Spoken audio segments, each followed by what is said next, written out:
apparently, because people who have nothing to do have to find something, there is a rise in pandemic shaming, where people are calling the cops on folks who are not following the proper guidelines. Now, Joy, I know you often like to call out stuff that's going on. Are you a pandemic shamer? Well, if I would leave the house, maybe I would have the opportunity, but right now I don't. But, What about you? So there's a different... Wait. There's a difference between a snitch and a whistleblower. If somebody drives their car on my lawn and into my house, and I call the cops, that's a whistleblower. If someone's driving by and they yell out, "I hate your guts and your politics," that's a snitch, okay? So I think there's a difference, and we should understand that. So if someone's coughing in my vicinity without without a mask and without gloves, yeah, I could call them out on that, yeah. Okay. What about you, Megan? Oh, a pandemic shaming? I mean, it's not beneath me to pandemic shame someone. I also agree with Joy that there's a difference between a whistleblower and a narc.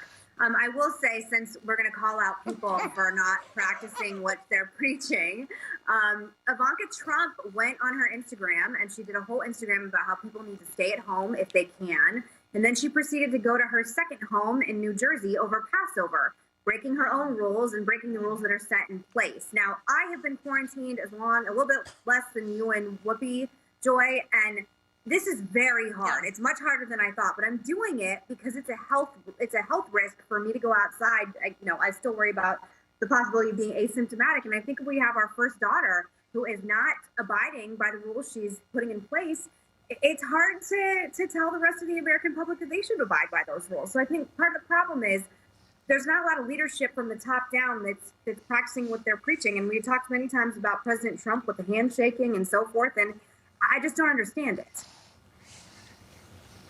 Well, Sunny, you think following some of these guidelines pose their own set of risks for some people? Well, yeah, it's something that I've been thinking about, because you see all of these cases that have been coming up, especially about Black men wearing masks and then being racially profiled and being pulled over and arrested. I know there was an article that I read about a Black doctor in Miami that was handcuffed because he was taking some things out of his truck. So, I wonder, and I have a friend that was saying, he's not going to wear a bandana. He's going to wear something like a pink mask so that he doesn't so that he's not profiled, so that he doesn't scare anyone. Another person is telling me that, while he's going to wear a mask, he's going to have a Starbucks cup in his hand because that appears less threatening. And so I think, for Black men or Latino men, I think there is a fear that if you follow the guidelines, which is wear a mask when you're outside, will that lead to racial profiling? And so it's a real concern in certain communities. Well, here's what I will recommend to those folks who are not sure. Better to wear the mask and let people figure out if they're afraid of you, or don't wear the mask and know that they're going to be afraid. I pose that to the people who are nervous about seeing Black men in masks. Listen, the guidelines say wear a mask. We're going to wear masks. You want to call the police? I'll come in your store without the mask on. I think that's much scarier. But who am I? I'm just a crazy little woman.